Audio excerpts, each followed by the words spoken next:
Class 11 semester 1-এর আমি যে chapter পড়াচ্ছিলাম সেটি হচ্ছে জটিল সংখ্যা ও দ্বিঘাত সমীকরণ। তো জটিল সংখ্যা ও দ্বিঘাত সমীকরণের আমি এর আগের যে ভিডিও দিয়েছিলাম সেই ভিডিওগুলিতে একটিতে ছিল তোমার বেসিক কনসেপ্ট, অন্যটিতে কিছু অঙ্ক করিয়েছিলাম এবং আগের যে ভিডিওটি ছিল সেখানে আমি 23 পর্যন্ত অঙ্ক করিয়েছিলাম। তো এই ভিডিওতে আমি পরবর্তী যে অঙ্কগুলো আছে সেগুলো তোমাদেরকে করে দেখাবো। 24 নম্বরে বলছে যে argument of z-1 equals to argument of z+3i সমীকরণকে z equals to x plus I y সিদ্ধ করে তবে বিকল্পগুলির মধ্যে কোনটি সত্য, অর্থাৎ জেডের সঞ্চার পথ এদের মধ্যে কোনটি হবে সেটি তোমাকে বের করে দেখাতে হবে। চলো তাহলে দেখা যাক যে জেডের সঞ্চার পথ কি হয়। তাহলে প্রথমে আমি কি করব না, এই যে argument of z-1 argument of z+3i, তা প্রথমে আমি জেডের মানটা এখানে বসিয়ে দেবো। তার মানে কি হবে, আর্গুমেন্ট অফ জেডের মান কত দেওয়া আছে না x প্লাস আই ওয়াই দেওয়া আছে। তাহলে এই জেডের জায়গায় আমরা কি বসিয়ে দেবো, x plus I Y minus 1 equals to argument of x plus I y plus 3i। এবারে এই যে আর্গুমেন্ট বের করতে গেলে কি করতে হবে আমাকে না, a প্লাস আইবি, এ মানে হচ্ছে রিয়েল পার্ট, তার মানে কত হবে x minus 1 plus I y equals to argument of, এখানে রিয়েল পার্ট কি হবে দেখো x, অনলি x পড়ে আছে, প্লাস আই কমন চলে যাবে, y প্লাস 3 হয়ে যাবে, y প্লাস 3 হবে। তার মানে আমরা কি করে নিলাম না, রিয়েল পার্ট আর ইমাজিনারি পার্টকে আলাদা করে নিব। এবার আমরা জানি যে আর্গুমেন্ট অফ এটাই যদি a প্লাস আইবি ধরে নিই, তাহলে argument of a plus i b সমান কত, tan inverse b by a, মানে imaginary part by real part equals to এদিকেও কী হবে, ট্যান ইনভার্স ইমাজিনারি পার্ট মানে হচ্ছে y plus 3 by real part. এবার উভয় পক্ষ থেকে ট্যান ইনভার্সকে যদি ভ্যানিশ করে দিই তাহলে কী হবে, আমার ওয়াই বাই এক্স মাইনাস 1 সমান তোমার দাঁড়াচ্ছে ওয়াই প্লাস 3 বাই এক্স। এবার তুমি ক্রস মাল্টিপ্লিকেশান করো, তাহলে এক্স ইন্টু ওয়াই কত হবে, এক্স ওয়াই হবে, আর এক্স মাইনাস 1-এর সঙ্গে তোমার ওয়াই প্লাস 3 এর মাল্টিপ্লিকেশান হবে, হুইচ ইমপ্লাই তোমার কি দাঁড়াচ্ছে x y equals to x, x দিয়ে তোমাকে ওয়াই প্লাস 3-তে গুণ করলে কত হবে, এক্স ওয়াই প্লাস 3x, আর মাইনাস 1 দিয়ে ওয়াই প্লাস 3-কে গুণ করলে হচ্ছে মাইনাস ওয়াই মাইনাস 3। তাহলে দেখো এক্স ওয়াই কেটে গেল, তাহলে আমার এই যে এক্স ওয়াই আর এক্স ওয়াই কেটে গেল উভয় পক্ষ থেকে, তার মানে আমার পড়ে আছে কি না 3x minus y, 3x minus y minus 3 equals to 0। তাহলে দেখো আমরা যদি এই যে 3x মাইনাস 3 এখান থেকে 3 কমন নিই, তাহলে x মাইনাস 1 আর এই মাইনাস ওয়াইটা কী করবো না ডান পক্ষে নিয়ে চলে যাব। তার মানে সঞ্চার পথটা কী হয়ে গেল, 3 into x minus 1 into equals to y, মানে 3 into x minus 1 equals to y, এটা হচ্ছে সঞ্চার পথ। চলো তাহলে দেখা যাক কোন অপশন এটি আছে। তো দেখো 24 নম্বর অঙ্কের অপশান সি আছে 3 into x minus 1 equals to y. So 24 নম্বর অঙ্কের right answer is option C 3 into x minus 1 equals to Y.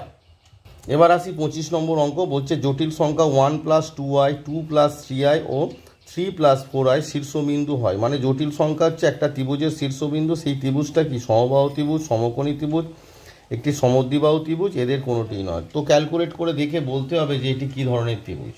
তো 25 নম্বর অঙ্কটি যখন আমরা করব তখন একটি ত্রিভুজ অঙ্কন করতে হবে, যে ধরি এ বি সি একটা ত্রিভুজ, যার এ বি সি শীর্ষবিন্দু যথাক্রমে Z1 Z2 আর Z3 কমপ্লেক্স নাম্বার দ্বারা সূচিত হয়। তাহলে আমরা কি লিখব, মনে করি এটা তোমাদের তো আর পরীক্ষার খাতায় লিখতে হবে না, এগুলো বোঝার জন্য আমি জাস্ট লিখছি, কারণ তোমাদের তো MCQ টাইপের প্রশ্ন হবে তাই লিখতে হবে না, কিন্তু বুঝতে গেলে তোমাকে এটা লিখে করতে হবে। আমাকে বোঝাতে গেলে তো লিখে বোঝাতে হবে। যে মনে করি যে জটিল তলে, অবভিয়াসলি এটি জটিল তল, মনে করি জটিল তলে ত্রিভুজ ABC এর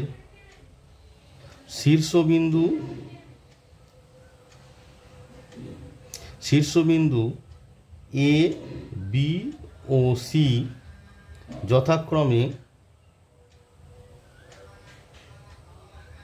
Z1 Z2 ও Z3 জটিল সংখ্যা দ্বারা সূচিত হয়, জটিল সংখ্যা দ্বারা সূচিত হয়, জটিল সংখ্যা দ্বারা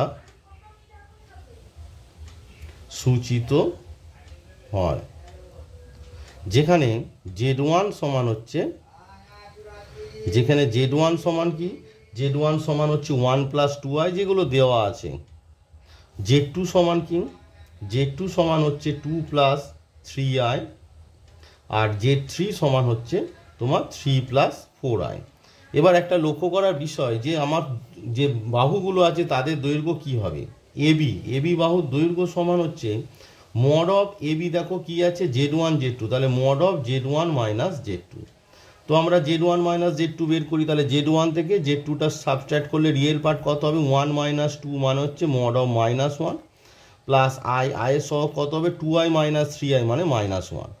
সো রুট আন্ডার কত হবে -1² প্লাস -1², তাহলে 1 কত হবে রুট আন্ডার 2 হয়ে গেল।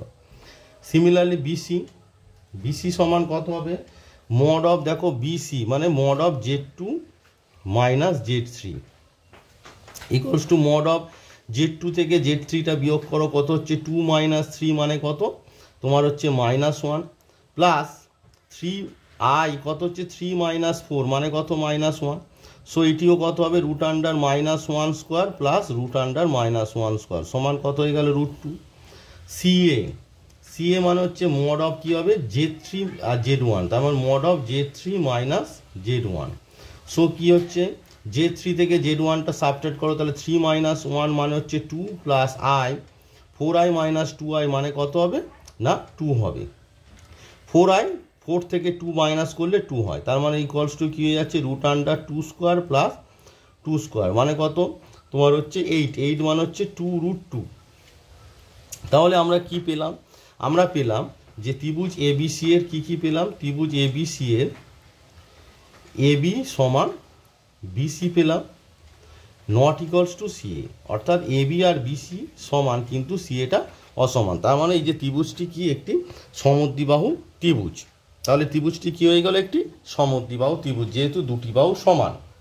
তাহলে দেখো 25 নম্বর যে অঙ্কটি ছিল তার অপশন সি একটি সমদ্বিবাহু ত্রিভুজ ইজ দ্য রাইট আনসার। তাহলে 25 নম্বর অঙ্কের অপশন সি একটি সমদ্বিবাহু ত্রিভুজ ইজ দ্য রাইট আনসার। এখানে একটি কথা বলার যে তোমাদের যে 25 নম্বর অঙ্কের অপশন, এখানে তোমাদের যে ছায়া প্রকাশনী 2025-এর যে বই আছে সেখানে অপশন ডি বলেছে রাইট আনসার, কিন্তু এটি ভুল দেওয়া আছে, অপশন সি হবে রাইট আনসার, কারণ এটি একটি সমদ্বিবাহু ত্রিভুজ। সো 25 নম্বরের অঙ্কের তোমাদের আনসার যেটা দেওয়া আছে বইয়ে সেটি ভুল দেওয়া আছে।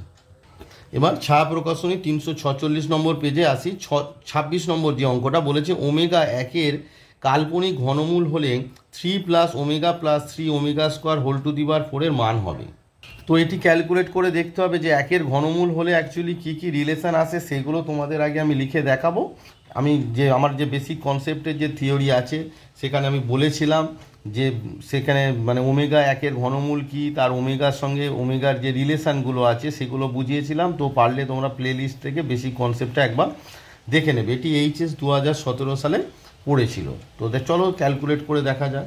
তো দেখো 26 নম্বরে বলেছে যে 1-এর কাল্পনিক ঘনমূল ওমেগা, তাহলে 1-এর কাল্পনিক ঘনমূল যদি ওমেগা হয় আমরা জানি ওমেগা কিউ সমান 1, এটি 1 নম্বর। আর কি জানি 1 + ওমেগা + ওমেগা² সমান 0, এটি হচ্ছে 2 নম্বর। এই দুটো রিলেশান আমরা জানি। এবারে তোমাকে ক্যালকুলেট করে দেখতে হবে যে 3 + omega + 3 omega, 3 + omega + 3 omega whole to the power তোমার 4, এটি ভ্যালু কত হবে লক্ষ্য করে দেখো।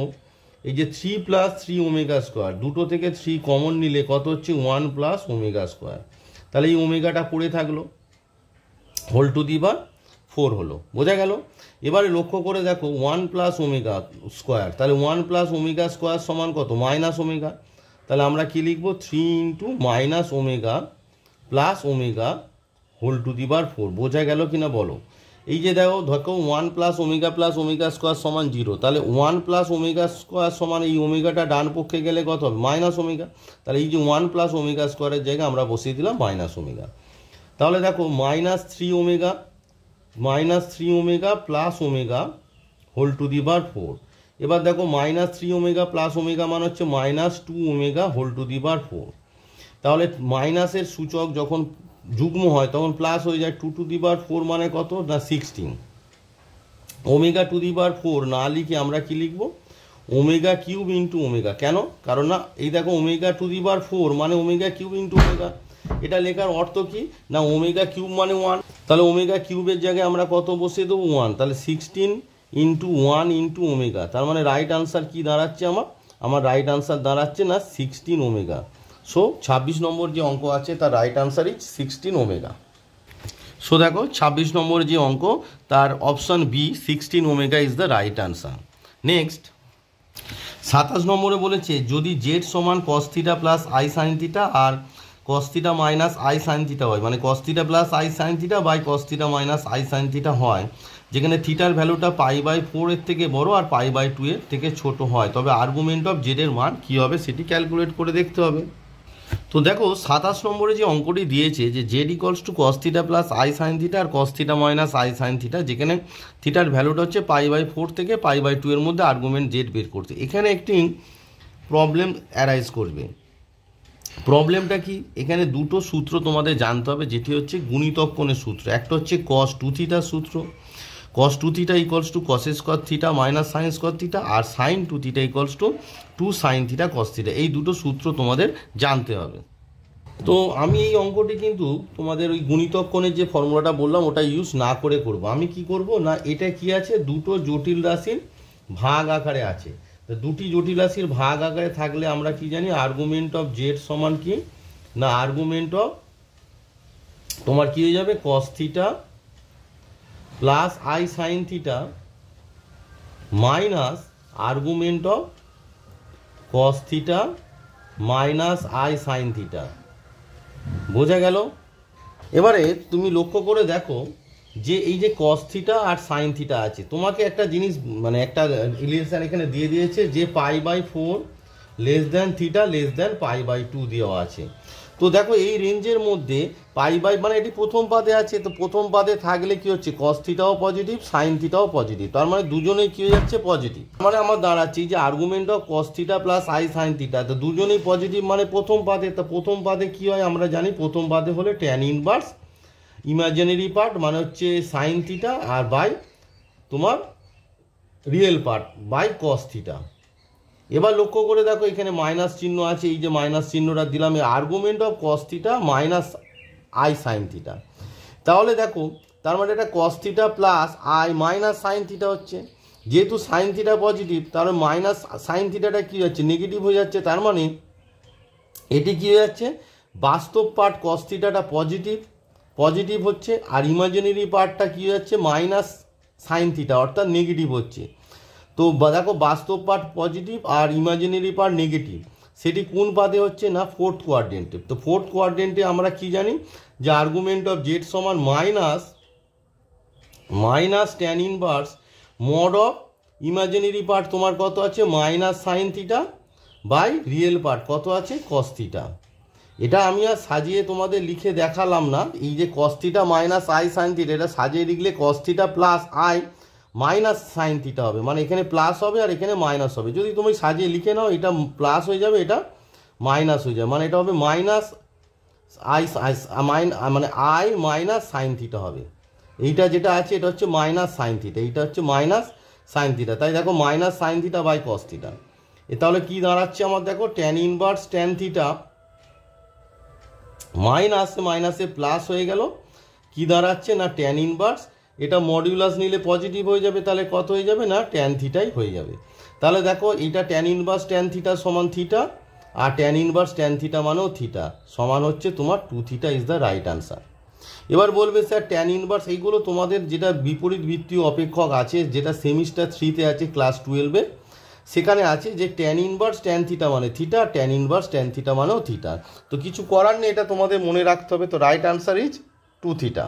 তো আমি আরেকবার একটু ফ্রেশভাবে লিখে দিচ্ছি, এখানে একটু হেজি হয়ে গেছে যে তোমার এসেছিলো অ্যাকচুয়ালি আর্গুমেন্ট অফ জেড সমান এসেছিলো আর্গুমেন্ট অফ তোমার হচ্ছে cos theta plus i sine theta minus argument of আমি যেটা বোঝাতে চাইছিলাম যে real part cos theta plus I minus sine theta. বোঝা গেছে? এবার লক্ষ্য করে দেখো cos থিটাটা পজিটিভ সাইন থিটাটাও পজিটিভ, তাহলে এটি প্রথম পাদে আছে, তাহলে এর আর্গুমেন্ট কত হবে tan inverse sine theta by cos theta. বোঝা গেছে ব্যাপারটা? মাইনাস, এবার দেখো এইটা পজিটিভ কিন্তু এটা তো নেগেটিভ, তার মানে এটা কোন পাদে আছে? চতুর্থ পাদে। চতুর্থ পাদে কি হয়? আর্গুমেন্ট সমান minus tan inverse mod of imaginary part মানে minus sine theta by cos theta. এবার দেখো এটা মানে হচ্ছে তোমার ট্যান ইনভার্স ট্যান থিটা, যেহেতু ওখানে হেজি হয়ে গেছিলো আর একবার করছি জাস্ট, মাইনাসে মাইনাসে প্লাস, এটা কত হয়ে যাবে? ট্যান ইনভার্স মডিউলাস নেওয়ার জন্য এটা প্লাস হয়ে যাবে, কি হয়ে যাবে না ট্যান থিটা হয়ে যাবে। তো লক্ষ্য করে দেখো ট্যান ইনভার্স ট্যান থিটা মানে থিটা, আর এটাও ট্যান ইনভার্স ট্যান থিটা মানে থিটা ইকুয়ালস টু হচ্ছে 2 থিটা। এটা হচ্ছে তোমার বিপরীত বৃত্তীয় অপেক্ষক ক্লাস 12-এর সেমি, তোমাদের কাছে বই যদি থাকে দেখে নেবে দাদা দিদিদের কাছ থেকে, যে ট্যান ইনভার্স ট্যান থিটা সূত্রটা হচ্ছে ট্যান ইনভার্স ট্যান থিটা সমান হচ্ছে থিটা, এটা হচ্ছে সূত্র। এটা ক্লাস 12-এর সেমিস্টার 3-তে আছে, তো তোমরা মনে রাখো, আর কিছু করার নেই। তো রাইট আনসার ইজ 2 থিটা। তাহলে দেখো 27 নম্বর যে অঙ্কটি ছিল তার option C 2 theta is the right answer. এবার আসি 28 নম্বরে, যদি একের কাল্পনিক ঘনমূল ওমেগা হয় তবে argument of I omega plus argument of I omega square হবে, অর্থাৎ argument of I omega plus argument of I omega স্কোয়ারের ভ্যালু কী হবে সেটি তোমাদের ক্যালকুলেট করতে দিয়েছে। চলো তাহলে ক্যালকুলেট করে দেখা যাক। তো দেখো 28 নম্বরে তোমায় বলেছে যে argument of I omega plus argument of I omega square বের করতে দিয়েছে। আমরা কি জানি আর্গুমেন্টের যখন যোগ থাকে তখন কি হয়ে যায়? আর্গুমেন্টটা গুণ হয়ে যায়, অর্থাৎ আর্গুমেন্ট অফ কি হয়ে যাবে? I omega into I omega square হয়ে যাবে। যোগ থাকলে গুণ হয়ে যায়, তার মানে আমার কি দাঁড়াচ্ছে? আর্গুমেন্ট অফ আই আই গুণ করলে আই স্কোয়ার আর ওমেগা স্কোয়ার গুণ করলে ওমেগা কিউব। এবার আমরা কি জানি? আর্গুমেন্ট অফ আই স্কোয়ার মানে -1, তাহলে কি হচ্ছে? -1 ইন্টু ওমেগা কিউব মানে কত? 1। তাহলে -1 আর 1 গুণ করলে কি হচ্ছে না আর্গুমেন্ট অফ তোমার সাজালে ওটা কত হচ্ছে? -1 প্লাস আই ইন্টু 0 হচ্ছে। তার মানে এটি কোন দেখো -1, তার বিন্দুটা কি হচ্ছে? -1,0। এবার -1,0 বিন্দুটি কোথায় আছে? -1,0 যে বিন্দুটি আছে দেখো যে তোমার ঋণাত্মক বাস্তবকের উপর আছে, ঋণাত্মক বাস্তবকের উপর থাকলে থিটা সমান কত হয়? পাই। থিটা মানে আর্গুমেন্ট অফ জেড সমান কত হয়? পাই হয়। তাহলে এটার আনসার কত হয়ে গেল? পাই। এটা আমার বেসিক কনসেপ্টে বলা আছে যে ঋণাত্মক বাস্তবকের উপর যদি কোনো বিন্দু থাকে তখন তার আর্গুমেন্ট কত হয়? না পাই হয়। তো রাইট আনসার ইজ পাই। তাহলে দেখো রাইট 28 নম্বর যে অঙ্ক আছে তার option C pi is the right answer.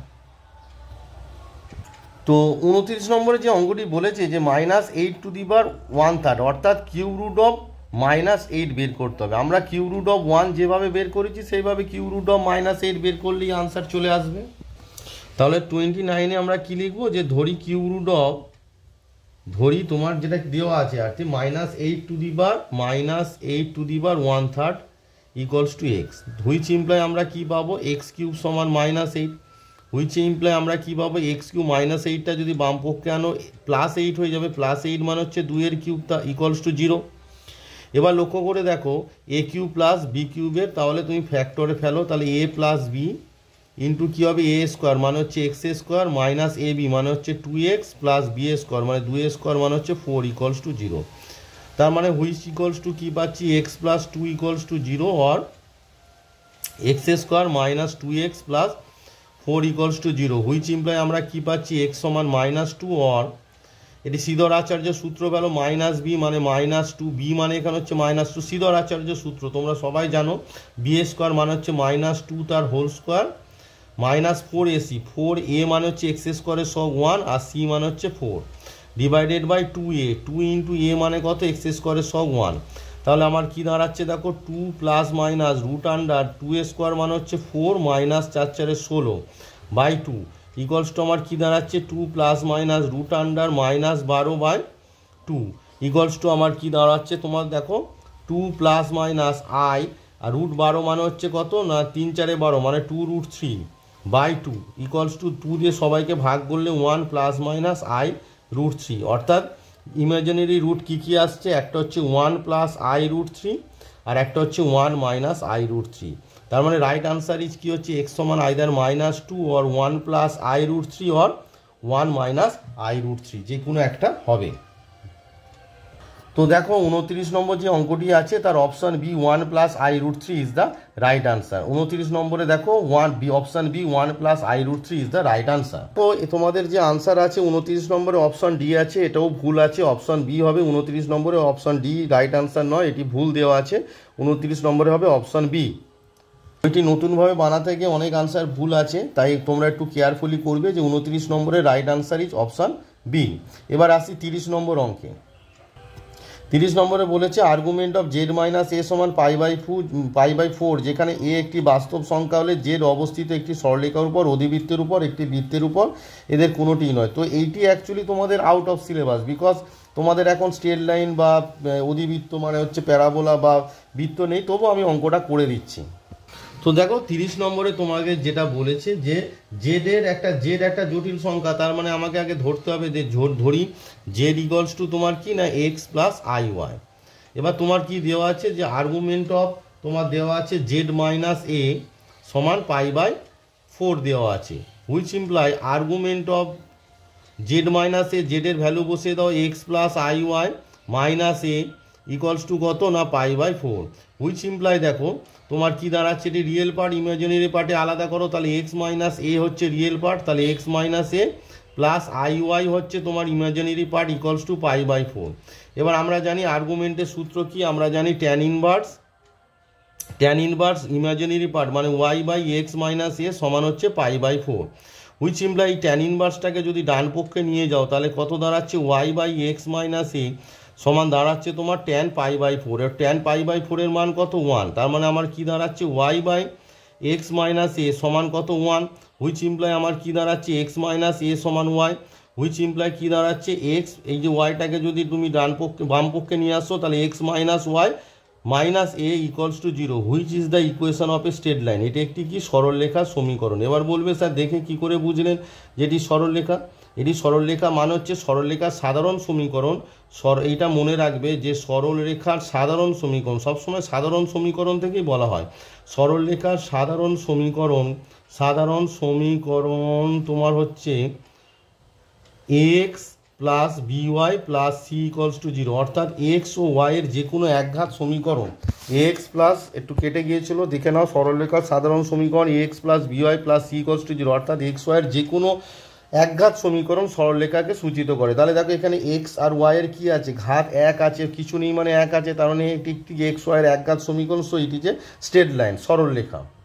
তো দেখো 30 নম্বরে তোমাদের অপশান এ একটি সরলরেখা আনসার দেওয়া আছে। 30 নম্বরে দেখো অপশান এ একটি সরলরেখা উপর অবস্থিত, তাহলে right answer is option A একটি সরলরেখার উপর অবস্থিত। তো এই ভিডিওতে আমি তোমাদেরকে MCQ 30 পর্যন্ত করে দিলাম, পরবর্তী যে ভিডিও আসবে সেই ভিডিওতে আমি ফিল ইন দ্য ব্ল্যাঙ্কস যে অঙ্কগুলো আছে জটিল রাশি সেগুলো করে দেখাবো।